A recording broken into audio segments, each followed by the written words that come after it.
Hello, bachcho.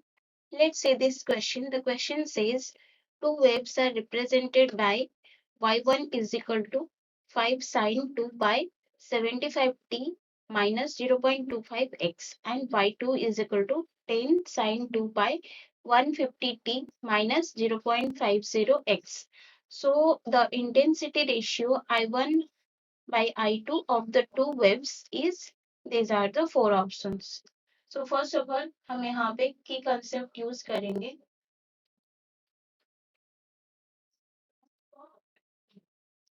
Key concept will be the intensity of wave.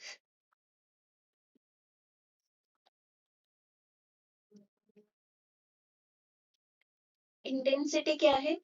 एक wave की it's a flow of energy per unit area of cross section of the string in the unit time is known as the intensity of wave. इसको हम एक formula में consider कर रहे हैं. Formula में लिखते हैं which is equal to I is equal to power divided by area of cross section which is equal to 1 by 2 rho omega square amplitude square into v, which is the propagation speed of the propagation wave. So यहाँ पे जो intensity हो जाएगा this is proportional to the amplitude square and omega square. तो जो ratio होगा I1 is to I2 वो कितना हो जाएगा which is equal to A1 square omega 1 square divided by A2 square omega 2 square. तो यहाँ पे हमें दो वेव्स गिवन है, दो वेव इक्वेशन गिवन है y1 एंड I2.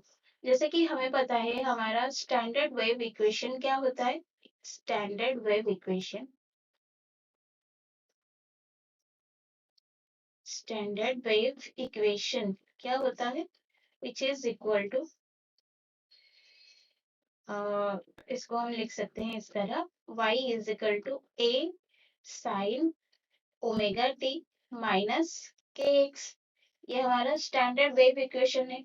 तो यहाँ पे y1 इक्वेशन में एम्पलीट्यूड कितना हो जाएगा a1 is equal to 5 into 2 pi and omega कितना हो जाएगा ओमेगा 1 is equal to 75.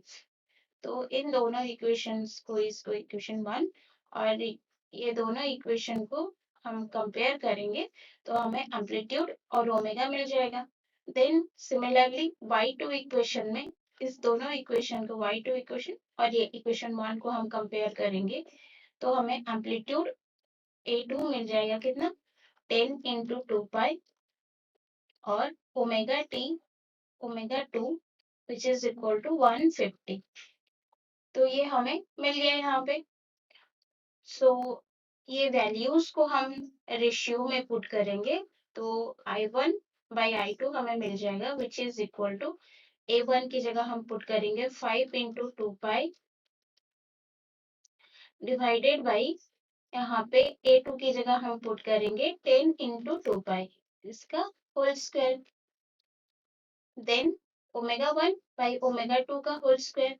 तो ओमेगा 1 कितना है 75 और ओमेगा 2 कितना है 150. तो इन दोनों का स्क्वायर कर देंगे हम. इसको सॉल्व करेंगे तो यहाँ पे 2 पाई 2 पाई 2 पाई 2 पाई कैंसिल हो जाएगा.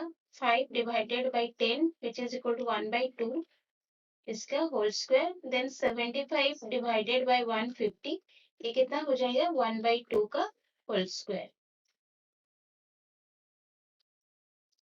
तो ये हो जाएगा 1 बाई 4 इंटू 1 बाई 4 विच इज इक्वल टू 1 बाई 16.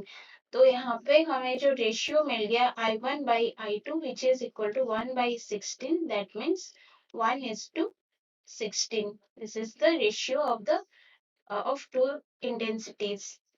So यहाँ पे the intensity ratio I1 by I2 of the two waves is option 4.